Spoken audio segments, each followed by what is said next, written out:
Hello friend, welcome to Bajirao Reddy institute. Today analysis के आज के अंक में हम 23 मई 2024 के 3 प्रमुख समाचारों को देखते हैं, जिसमें से पहला समाचार है जो लगभग जो भी न्यूज़ चैनल हम न्यूज़पेपर कवर करते हैं उसमें है कि नॉर्वे, आयरलैंड और स्पेन ने फिलिस्तीन को औपचारिक रूप से मान्यता देने की घोषणा की है और ये मान्यता संभवतः 28 मई को औपचारिक रूप से दे दी जाएगी। ठीक है, तो इसको समझेंगे, इन देशों ने ऐसा क्यों कहा है, क्यों मान्यता देने की बात की गई है, और ये भी देखा जाएगा कि इसकी प्रतिक्रिया इजराइल के द्वारा और उसके सबसे निकटस्थ सहयोगी अमेरिका द्वारा, जो निश्चित रूप से ग्लोबल एक प्लेयर है, उसके द्वारा क्या दी गई है।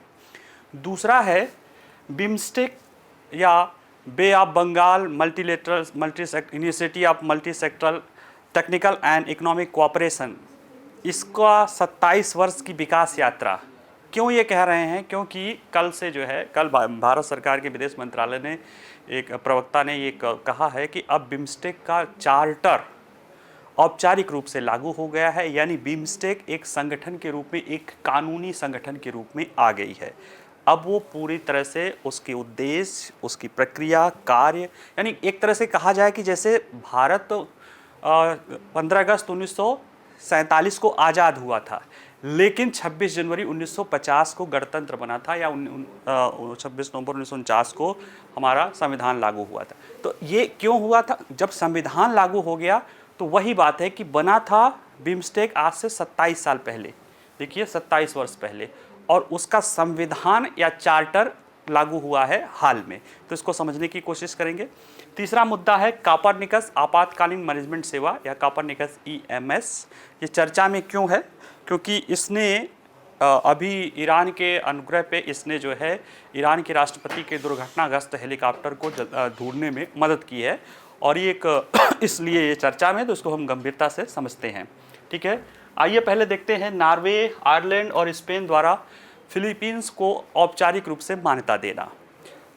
अभी कुछ दिन पहले आपने एक समाचार सुना होगा कि संयुक्त राष्ट्र महासभा में 193 देशों में से 143 देशों ने फिलिस्तीन को मान्यता देने के लेकर जो है प्रस्ताव पास किया है। ठीक है, उसके कुछ दिनों बाद ही यूरोप के 3 प्रमुख देश आयरलैंड, स्पेन और नॉर्वे, इन तीनों ने जो है ये घोषणा की है अपने अलग अलग कारण बताते हुए कि फिलिस्तीन को वो मान्यता दे रहा है।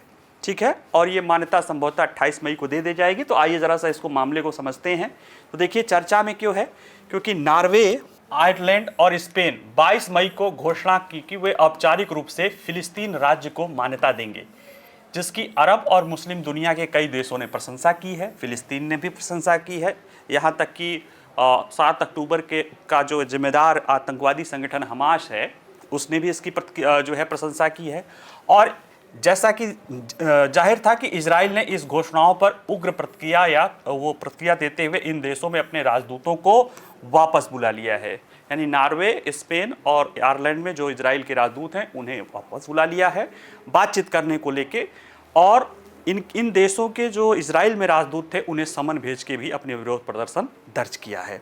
ठीक है, और ये बात अभी देखिए, ये घोषणा संयुक्त राष्ट्र संघ महासभा में 193 देशों में से 143 देशों द्वारा फिलिस्तीन राज्य के लिए UN की जो प्रस्ताव था, पूर्ण सदस्यता के लिए जो प्रस्ताव था, उसके पारित होने के कुछ सप्ताह बाद आई है, इसलिए ये महत्वपूर्ण है।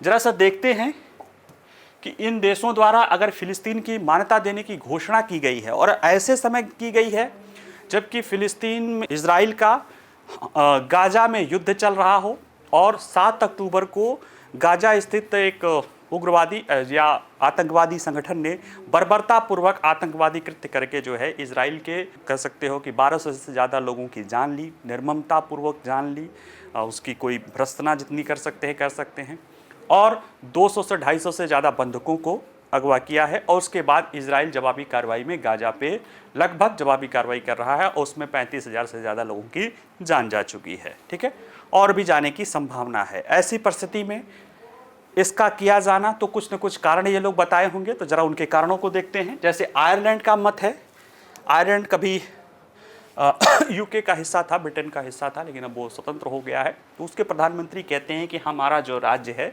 आयरलैंड, फिलिस्तीन से अपने के साथ वो जोड़ते हुए कह रहे हैं कि वो उसी तरह का हमारे ही समान दर्द से है, और कह रहा है कि फिलिस्तीन राज्य को मान्यता देने से पश्चिम एशिया में शांति और सुलह होगी, ऐसा आयरलैंड का कहना है। और ये कह रहा है कि ये फिलिस्तीन को देने से सुलह होगी, और साथ में कह रहा है कि अपने पड़ोसियों के साथ सुरक्षित रूप से और शांति से रहने के इजराइल के अधिकार को भी इसने मान्यता दी है। यानी कि फिलिस्तीन को भी मान्यता देने की बात करा कि उससे मान्यता देने से पश्चिम एशिया में शांति और सुलह आएगी, और इजराइल का जो अपने पड़ोसियों के साथ शांतिपूर्ण और ऐसे रहने का जो उसका अधिकार है उसे भी मान्यता दी है। और वहाँ के प्रधानमंत्री ने आग्रह किया है कि अब रफा में कोई कार्रवाई नहीं होगी, जिसको सुनने नहीं जा रहा है इजराइल, और वो भी ये कह रहा है कि 7 अक्टूबर जैसी आतंकवाद की कोई कार्रवाई भी उम्मीद है कि नहीं होगी। ठीक है, नॉर्वे का मत है। नॉर्वे के प्रधानमंत्री कह रहे हैं कि युद्ध के बीच हमें एकमात्र विकल्प को जीवित रखना होगा। वो क्या है कि इजरायलियों और फलस्तीनियों दोनों के लिए एक राजनीतिक समाधान प्रदान करना है। ये दो राज्य है, शांति और सुरक्षा के साथ एक साथ रह सकते हैं। ठीक है, फिर क्या कह रहा है कि फिलिस्तीन की मान्यता अब संघर्ष के समाधान तक इंतजार नहीं किया जा सकता, कि इन दोनों का संघर्ष का जब तक समाधान हो तब तक इंतजार न करो, पहले ही फिलिस्तीन को मान्यता दे दी जाए। और ये जो नॉर्वे है ये एक प्रमुख इस तरह से है कि इसकी राजधानी ओस्लो जान ही रहे हैं। नॉर्वे फिलिस्तीन और इजराइल के बीच संघर्ष में शांति वार्ता में लंबे समय तक भूमिका था, और ये शुरुआत भी पहले हुई थी 90 के दशक में। जो ओस्लो एकॉर्ड या ओस्लो समझौता हुआ था, वो नाम से ही लग रहा है कि इसमें नॉर्वे की निश्चित रूप से भूमिका रही होगी, जिसमें 2 राज्य सिद्धांत को मानने की बात की गई थी। हालांकि उसी सिद्धांत के बाद जो है हमास का गठन भी, हमास की भी उत्पत्ति उसी सिद्धांत के विरोध में एक कट्टरपंथी धड़े के रूप में हुई थी, जो इजराइल के अस्तित्व को ही नकारता है। ठीक है, स्पेन के बारे में भी जरा देख लें तो स्पेन का मत है कि स्पेन द्वारा यह घोषणा फिलिस्तीन को मान्यता देगा। यह इजराइल के विरुद्ध नहीं है, बल्कि शांति, न्याय और नैतिक स्थिरता, यानी बड़े बड़ी चीज़ों की बातों को करते हुए इन लोगों ने ये प्रक्रिया दी है। ठीक है, इसको जरा सा और लार्जर पर्सपेक्टिव में समझें। कुछ दिन पहले ब्रिटेन के एक व्यक्ति हैं करीम खान, उन्होंने इंटरनेशनल, कुछ दिन मतलब का परसों ही, इंटरनेशनल क्रिमिनल कोर्ट में इजराइल के प्रधानमंत्री, इजराइल के रक्षा मंत्री और हमास के 3 टॉप लीडर्स के विरुद्ध जो है गिरफ्तारी वारंट का जो है अनुमोदन मतलब प्रस्ताव किया है। और उसके समर्थन में कौन आया है? फ्रांस आया है, स्लोवेनिया आया है, और एक छोटा सा देश कोई है वो नहीं आ रहा है। यानी कि ये दिख रहा है, और अभी 3 यूरोपीय संघ के देशों ने ये क्या कर रहे हैं, इजराइल के एक तरह से देखा जाए कि विरोधी, अभी युद्ध चल रहा है, फिलिस्तीन को मान्यता देने की बात कर रहे हैं। ऐसे में कहीं ना कहीं ये रिफ्ट दिख रहा है कि इजराइल का जो पश्चिम के देशों के साथ संबंध था उसमें कहीं ना कहीं धीरे धीरे दरार हो रही है। उसके पीछे शायद कारण ये भी हो कि इन देशों में वहाँ की जनता का विरोध भी हो रहा है, ख़ास तौर से इजराइल द्वारा जब रफ़ा में हमला करना शुरू किया गया था। मैंने जब रफ़ा वाला बताया था तब भी बताया था कि दुनिया ने ये रेड लाइन कह रखा है, क्योंकि उसके कई सारे दुष्परिणाम हो सकते हैं, लेकिन इजराइल की मजबूरी है और उसके प्रधानमंत्री का एक कहना है कि अगर दुनिया हमारे साथ नहीं चलेगी तो हम अकेले चलेंगे। ठीक है, तो ये परिस्थितियों में इसको देखना है। आइए ज़रा देखते हैं कि इजराइल को इसको लेकर प्रतिक्रिया आलोचनात्मक ही होती है, काफ़ी उग्र रही है।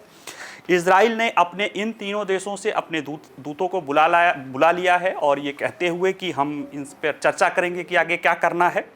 और साथ ही में इन जो देश हैं, इनके जो एम्बेसडर हैं इन तीनों देशों के, उनको भी तलब करके अपना विरोध प्रदर्शन किया है, यानी जो डिप्लोमेटिक चैनल है उसके अनुसार किया है। और जो बातें कही गई है इजराइल की, उसमें भी कहीं ना कहीं दम है। इजराइल क्या कह रहा है? ये बात, मान्यता देने की जो बात किस समय की जा रही है? 7 अक्टूबर की घटना होती है, उसके बाद जवाबी कार्रवाई होती है, और फिलिस्तीन को मान्यता देने के लिए ये देश तैयार हो जाते हैं। तो इनका कहना है कि यह मेडल दिया जा रहा है। जैसे देखिए, इजराइल के प्रधानमंत्री बेंजामिन नेतन्याहू कह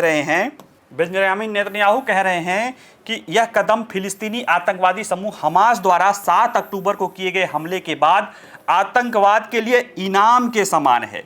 यानी 7 अक्टूबर की घटना हमास ने जो की थी, क्यों की थी?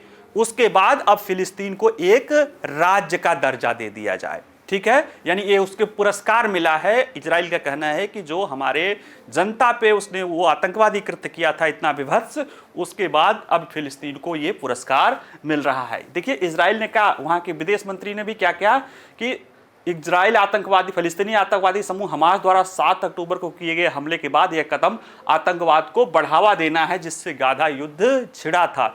वहाँ के विदेश मंत्री ने, वो भी एक इजराइल ही हैं, उनका नाम के साथ इजराइल जुड़ा है, उनका कहना है कि ये आतंकवादी हमास को उसके 7 अक्टूबर के कृत्य के लिए गोल्ड मेडल देना है। जैसे कि आप कोई बच्चा हो और वो शरारत करे और मतलब नहीं सुन रहे हैं आप, कोई बात जैसे चल रही है शांति से, 2 बच्चे हैं, कोई शांति से यह सब कुछ है, उसमें से एक बच्चा आफत मचाने लगे, तोड़ फोड़ करने लगे, इसके बाद कुछ लोग कहें हाँ भाई ले लो ले लो, तो ये अंततः क्या करता है, उस मामले को शांत नहीं कर रहा जो नॉर्वे लोग कह रहे हैं। वो क्या करेगा, ऐसे अन्य जगहों के कृत्यों को बढ़ा देगा कि हाँ हम आतंकवादी कृत्य करके भी अपने राजनीतिक उद्देश्यों को प्राप्त कर सकते हैं। हालांकि राजनीतिक उद्देश्य हमास का कुछ दूसरा था, ठीक है, लेकिन फिलिस्तीन का तो राजनीतिक उद्देश्य यही है कि उसको एक स्वतंत्र देश के रूप में मान्यता दिया जाए और उस दिशा में बढ़ा भी जा सकता है, लेकिन कब, जबकि युद्ध चल रहा है उस दौरान देना, ये इस तरह की बात कहीं ना कहीं ये बता रहा है, जो कह रहा है इजराइल कि कहीं ना कहीं आतंकवाद को क्या कर रहे हैं, ये पुरस्कृत कर रहे हैं। अमेरिका की प्रतिक्रिया देखें तो राष्ट्रपति बाइडेन ने कहा कि फिलिस्तीन राज्य की एक तरफा मान्यता का विरोध कर रहे हैं। उन्होंने कहा सीधी बातचीत के माध्यम से ये साकार बनाया जाना चाहिए और अमेरिका सहित अधिकांश पश्चिमी देश ये कहते रहे हैं कि एक दिन फिलिस्तीनी राज्य को मान्यता देनी है। भारत ने भी कहा है कि दो द्विराष्ट्र सिद्धांत की ये इजराइल को भी पता है कि उसको आज नहीं तो कल फिलिस्तीन को एक राज्य का मान्यता देनी पड़ेगी, लेकिन कुछ मुद्दे हैं कि उसमें से सीमाएं क्या हो, जेरूसलम का क्या हो, अन्य भी पहलू, सुरक्षा, इजराइल की सुरक्षा का क्या हो, ये सारे पहलू को न मानते हुए अगर सहयोगी देशों द्वारा ये चीज़ किया जा रहा है तो निश्चित रूप से ये चीज़ों को सुधारेगा नहीं और ज़्यादा कॉम्प्लिकेट कर देगा। और ये दिखने भी लगा है कि इजराइल ने राफा में अपनी कार्रवाई और तेज कर दी है कि अगर उसे मान्यता भी देना हो तो जो है हमास को समाप्त कर दिया जाए। अब जब आदमी, पहले इजराइल आसानी से धीरे धीरे चीजें, अब उस पर जब प्रेशर बनाओगे कि जल्दी खत्म करना हो या तो खत्म करो, तो वो क्या करेगा कि खत्म करने के पहले जल्दी से अपने लक्ष्य को जितना ज्यादा से ज्यादा प्राप्त कर सके, तो उसमें कैजुअलिटी के बढ़ने की समस्या और भी सारी चीजें हो सकती हैं। तो जो इतना पुराना मुद्दा है उसको इस समय उसको मान्यता देने से क्या हासिल हो रहा है, हमें नहीं लगता है, क्योंकि इजराइल पे दबाव समझना पड़ेगा कि इजराइल की जो सुरक्षा चिंता है उसको भी हमें समझना पड़ेगा। और जब तक हमास का जो चुनौती है वो खत्म नहीं होता है, वो चुनौती क्या है, रेडिकल एक्सट्रीमिज्म, किसी धर्म को लेकर रेडिकल एक्सट्रीमिज्म है और उसका चार्टर कहता है कि वो इजराइल के एग्जिस्टेंस को ही नकारता है। ऐसे में जब तक उसको काउंटर नहीं किया जा सकता, उसको जो है संबोधित नहीं किया जा सकता, तब तक इसको आप इस तरह की चीज़ों से इस युद्ध में और आग में घी डाल रहे हो, उसको शांत करने की कोशिश नहीं हो रही है। ठीक है, आइए ज़रा देखते हैं बिम्स्टेक का 27 वर्ष का विकास। ये देखिए बिम्स्टेक का हमारा वो है, 1997 में बिम्स्टेक का गठन किया गया था। इसमें पहले 4 देश थे, इसको BISTEC बोला जाता था, बिस्ट एस, बी से बांग्लादेश, आई से इंडिया, एस से श्रीलंका, टी से Thailand.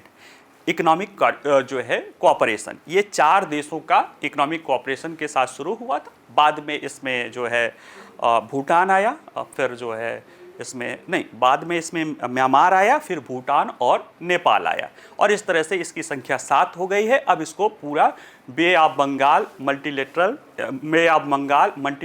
Institute of science and या टेक्नोलॉजिकल एंड इकोनॉमिक कोऑपरेशन के रूप में इसे कहा जाता है।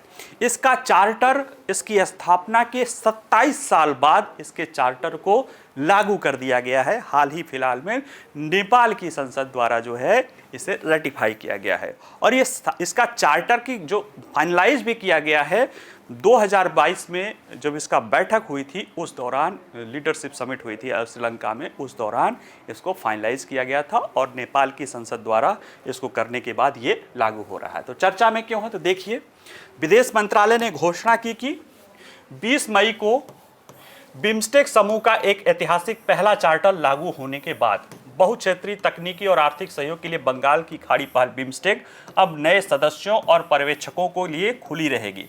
यानी अब एक कानूनी संगठन हो गया, एक ऐसा संगठन जो औपचारिक हो गया, जो कानूनी हो गया कि अब नए सदस्यों को कैसे इसमें शामिल किया जाए या कि इसको पर्यवेक्षक का दर्जा दिया जाए। साथ ही में अब ये कानूनी रूप से किसी अन्य संगठन या अन्य देश के साथ संधि या समझौता करने के लिए भी ये कानूनी पहलू इसमें आ गई है।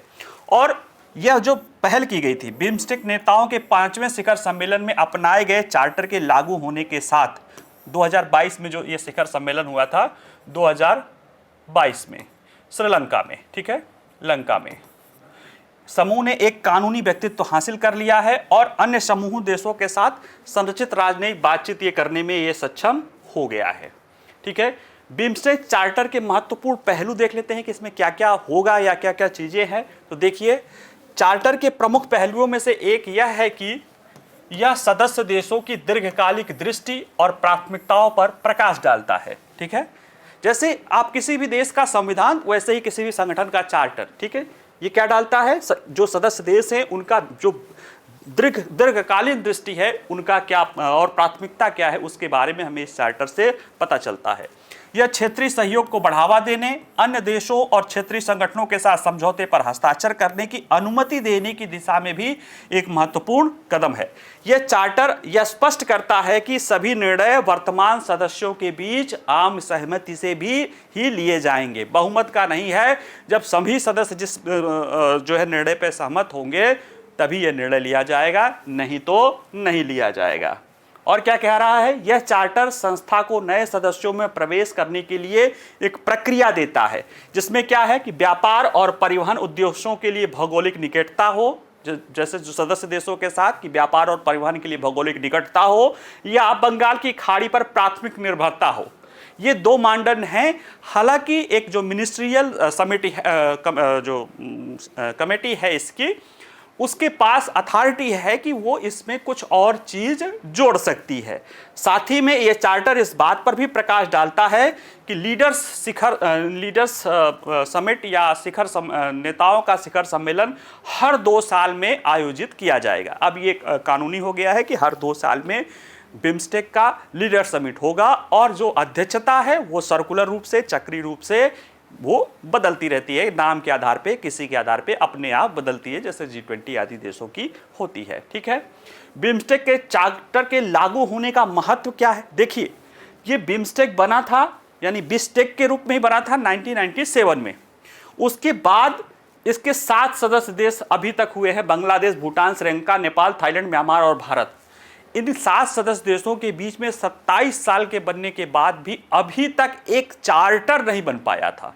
चार्टर क्या करता है, जो ये इस समूह के दृष्टिकोण को संक्षेप में प्रस्तुत कर दे, यानी कि इतने समय के बाद हम इस संगठन के पास अपना कोई ऐसा डॉक्यूमेंट्स नहीं था जो संक्षेप में बता सके कि ये संगठन किस लिए बना है, इसका क्या उद्देश्य है, इसका क्या कानूनी पहलू है। ये ऐसा कुछ नहीं था जो कहीं ना कहीं इस संगठन के महत्व या उसके इंपॉर्टेंस को दिखा रहा था, उसके लिए चुनौती दिखा रही थी।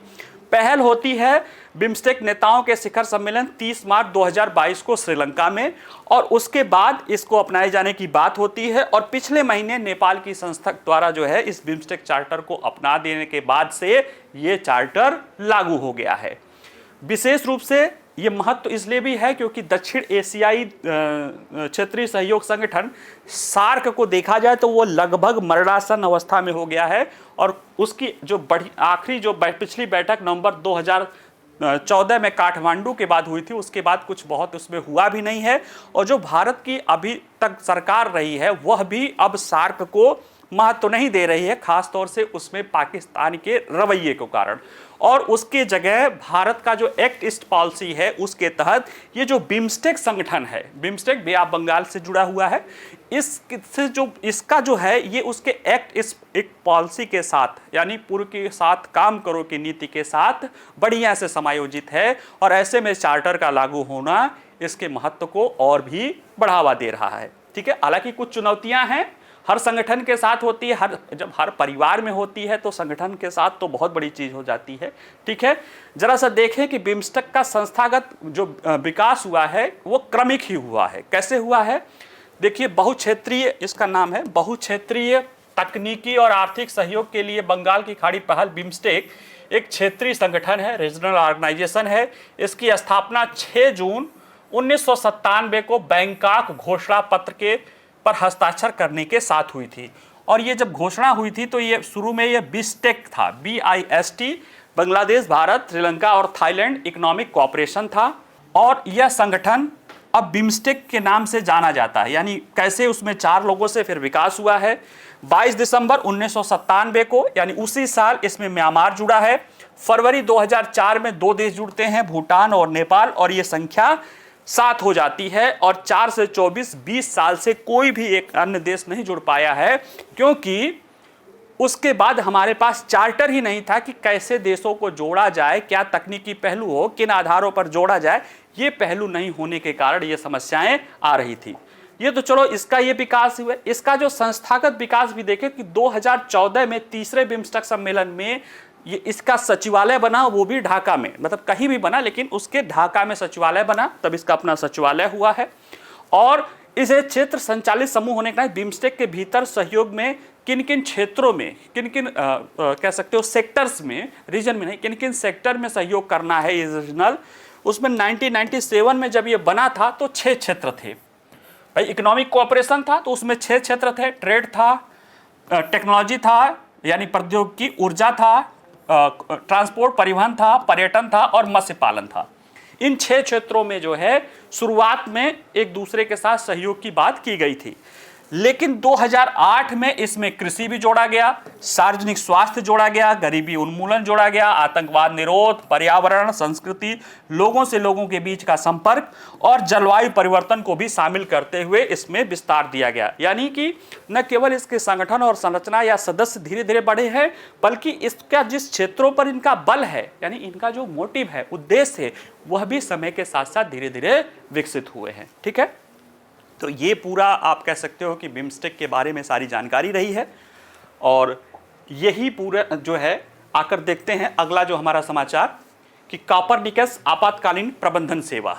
ये देखिए, ये जहाँ पे ईरान के राष्ट्रपति का हेलीकॉप्टर दुर्घटनाग्रस्त हुआ था, वहाँ की तस्वीर है।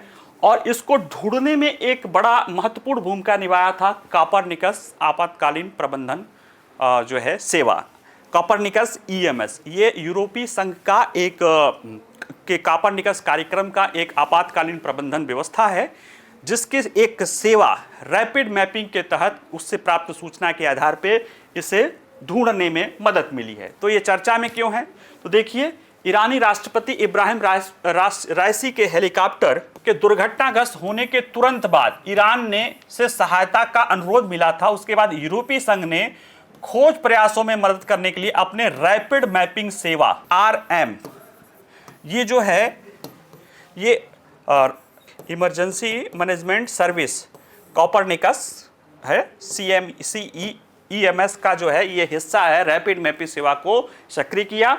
और बर्फीले तूफान जैसी स्थिति में भी रात भर की खोज के बाद इनके हेलीकॉप्टर को सोमवार को ढूंढ दिया गया। ठीक है, ये रैपिड मैपिंग सेवा क्या है, इनकी इमरजेंसी मैनेजमेंट सेवा या EMS किसकी, यूरोपीय संघ की, उसका एक महत्वपूर्ण घटक है। और यह EMS क्या है, उनके कोपरनिकस कार्यक्रम का भी एक क्या है, अंतर्गत ये कार्य करती है। तो आइए जरा देखते हैं कि यूरोपीय संघ का कोपरनिकस कार्यक्रम क्या है, क्योंकि कोपरनिकस कार्यक्रम के अंतर्गत ही ये काम करती है। और ये चर्चा में क्यों हो गया, क्योंकि उसी EMS सेवा के एक घटक ने इस हेलीकॉप्टर को ढूंढने में मदद की है। तो जैसे देखिए, इसके बारे में है कि ये इसका लोगो है, इसके बारे में है कि क्लाइमेट चेंज के बारे में देखता है, लैंड मॉनिटरिंग करता है, जो है एटमॉस्फेरिक मॉनिटरिंग करता है, लैंड जो है पता नहीं कुछ साफ नहीं आ रहा है, लेकिन ये सारे कार्यक्रम अभी करता है, इसमें इधर दिखा है। तो देखिए, कोपरनिकस कार्यक्रम यूरोपीय संघ के अंतरिक्ष कार्यक्रम का एक हिस्सा है।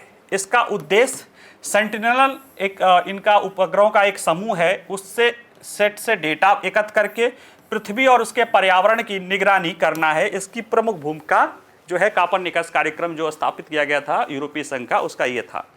इस योगदान में, यानी ये जो पर्यावरण और पृथ्वी की निगरानी करने में योगदान देने वाले मिशनों और ग्राउंड स्टेशनों से इन सीटू और गैर अंतरिक्ष स्रोतों से भी डेटा प्राप्त किया जाता है। यानी उपग्रह से तो प्राप्त किया जा सकता है, जमीन पर भी स्थित जो उनके सेंटर्स हैं या और भी कहीं जो सेंटर्स हैं उनसे भी डेटा को मिला के इनसे हमें जानकारी एकत्रित करके क्या किया जाता है, पृथ्वी और उसके पर्यावरण की निगरानी की जाती है। ये जो डेटा है इसको वैल्यू एडिशन करके संसाधित और विश्लेषित किया जाता है और इसका उपयोग कई क्षेत्रों में, जैसे भूमि प्रबंधन, लैंड मैनेजमेंट, समुद्री पर्यावरण, मरीन इकोसिस्टम, इन्वायरमेंट, वातावरण, आपातकालीन प्रतिक्रिया, डिजास्टर या इमरजेंसी रिस्पांस जिसको लेकर अभी ईएमएस चल रहा है, सुरक्षा, सिक्योरिटी, जलवायु परिवर्तन, ये सारे पहलू 1 2 3 4 5 6 7 ये 7 पहलू हैं जिसमें ये उद्देश्य से ये कार्यक्रम चल रहा है। और इसमें जो उपयोगकर्ताओं को जानकारी दी जाती है वह कंप्लीट रूप से खुली है और निःशुल्क है, इससे कोई पैसा नहीं लेता है। कॉपरनिकस ये सभी को लिए जो जिनको मांगा जाता है उनको दिया जाता है।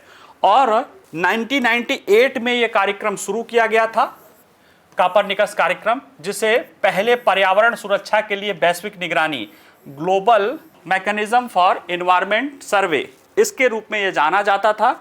और इसे जो संचालित किया जाता है यूरोपियन स्पेस एजेंसी और यूरोपीय पर्यावरण एजेंसी के समर्थन में यूरोपीय कमीशन या यूरोपीय कमीशन द्वारा जो है इसे कार्यान्वित किया जा रहा है। तो ये तो थोड़ा सा कॉपरनिकस कार्यक्रम के बारे में हो गया। कॉपरनिकस कार्यक्रम का ही एक, जैसे देख रहे थे ना, पर्यावरण प्रबंधन, ये इसका जो उद्देश्य है इसमें देखिए आपातकालीन प्रतिक्रिया, इमरजेंसी जो रिस्पांस सर्विस है उसे कहा जाता है कॉपरनिकस इमरजेंसी मैनेजमेंट सर्विस। उसी के एक घटक ने इस हेलीकॉप्टर को ढूंढने में मदद की थी। तो देखिए कॉपरनिकस आपातकालीन प्रबंधन सेवा क्या है। तो कॉपरनिकस के तहत आपातकालीन प्रबंधन सेवा या ईएमएस 2012 से परिचालन में है।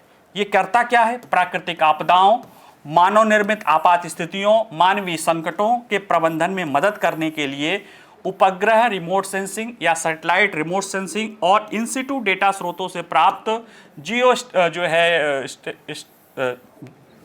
स्टेशनरी ऑर्बिट जियो स्पाइटल या भू स्थान की जानकारी को प्रदान करने का ये काम करता है। ये जमीन से जुड़ी हुई बहुत सारी जो है सूचनाएं जो उसे उपग्रह के रिमोट सेंसिंग डेटा से मिलता है या अन्य उसके जो रिमोट सेंसर हैं धरती पर या अन्य जो है संस्थान हैं उनके द्वारा जो उसे डेटा मिलता है, उसके आधार पे ये प्राकृतिक आपदाओं, मानव निर्मित स्थितियों और मानवीय संकटों के प्रबंधन में मदद करता है।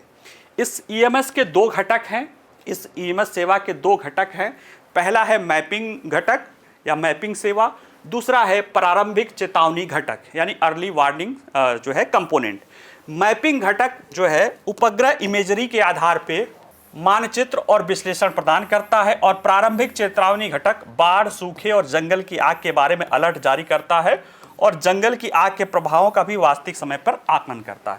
यानी ये सेवा कैसे काम करता है, एक तो मैपिंग सेवा है जो इनके बारे में उपग्रह और अन्य मानचित्रों से जानकारी एकत्रित करता है। फिर एक अर्ली सिस्टम है जो इन बाढ़, सूखे या जंगल के बारे में लोगों को अलर्ट जारी करता है। तो जो मैपिंग घटक है इसमें भी 2 घटक है। इसी के एक घटक ने ईएमएस का 2 घटक है, उसमें से जो मानचित्रण घटक है या जो मैपिंग कार्य करने वाला सिस्टम है उसके एक सिस्टम ने ये हेलीकॉप्टर ढूंढने में मदद की है।